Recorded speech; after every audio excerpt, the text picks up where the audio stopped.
এখন পর্যন্ত নির্বাচনের পরিবেশ অনুকূলে রয়েছে জানিয়ে বিএনপি মহাসচিব মির্জা ফখরুল ইসলাম আলমগীর আশা প্রকাশ করেছেন সুষ্ঠু নিরপেক্ষ নির্বাচনের মাধ্যমে দেশ গণতান্ত্রিক প্রক্রিয়ায় ফিরবে। ঠাকুরগাঁওয়ের নিজ বাসায় সংবাদ সম্মেলনে তিনি প্রত্যাশা করেন ইলেকশন ইঞ্জিনিয়ারিংয়ের কোনো সুযোগ পাবে না দুর্বৃত্তরা। এদিকে ঢাকায় সংবাদ সম্মেলনে দলের নির্বাচন পরিচালনা কমিটির মুখপাত্র ডক্টর মাহাদি আমিন অভিযোগ করেন জামায়াতের নেতাকর্মীরা সাধারণ মানুষকে টাকা দিয়ে ভোট কেনার চেষ্টা করছে। ঠাকুরগাঁও প্রতিনিধি ফিরোজ আমিন সরকারকে সাথে নিয়ে রিপোর্ট করছেন মনুল হাসান। আনুষ্ঠানিক প্রচারণা শেষে এখন ভোটের দিনের কৌশল নির্ধারণে ব্যস্ত প্রার্থী সমর্থকরা। ঠাকুরগাঁওয়ে নিজ বাসভবনে সংবাদ সম্মেলনে বিএনপি মহাসচিব মির্জা ফখরুল ইসলাম আলমগীর নির্বাচনী পরিবেশ নিয়ে সন্তোষ প্রকাশ করেন। এখন পর্যন্ত নির্বাচন যে পরিবেশ সেটা নির্বাচনের অনুকূলে ছিল।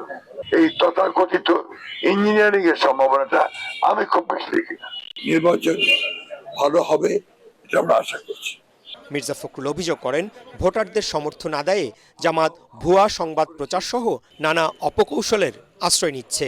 অপকৌশল, অপপ্রচারণা এবং মানুষকে বিভ্রান্ত করার অপচেষ্টা, এগুলো খুব একটা কাজের না। আলটিমেটলি মানুষের উপর যদি আমরা আস্থা থাকি তাহলে আস্থা রাখতে হবে যে সে তার ভোটের সঠিক সিদ্ধান্ত নেবে। সবাইকে ভোট দিতে যাওয়ার জন্য আমরা আপনার অনুপ্রাণিত করছি, বলছি যাকে খুশি তাকেই ভোট দেন, ভোট কেন্দ্রে যান, ভোট দেন, দ্যাট ইজ ইউর রাইট। আমরা তো অত্যন্ত আশাবাদী যে বিএনপি একটা ল্যান্ডস্লাইড বিক্রি পাবে। এদিকে দেশের বিভিন্ন স্থানে জামাত নেতাকর্মীরা সাধারণ মানুষকে টাকা দিয়ে ভোট কেনার চেষ্টা করছে বলে অভিযোগ করেছেন বিএনপি নির্বাচন পরিচালনা কমিটির মুখপাত্র ডক্টর মাহাদি আমিন। গুলশানে দলের নির্বাচনী কার্যালয়ে সংবাদ সম্মেলনে তিনি এ বিষয়ে নির্বাচন কমিশনের প্রতি দ্রুত ব্যবস্থা নেয়ার দাবি জানান।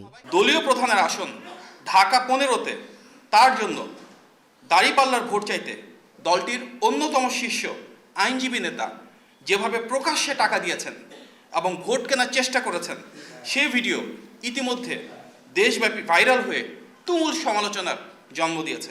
দুর্নীতির বিরুদ্ধে তথাকথিত অবস্থানকে পুঁজি করে যে দলটি নির্বাচনী প্রচারণা চালাচ্ছে, তারা সেই প্রচারণাতেই সাধারণ মানুষকে এমনকি শিশুদেরও অর্থ দিয়ে প্রলুব্ধ করছেন, যা নির্বাচনী আচরণবিধির চরম লঙ্ঘন।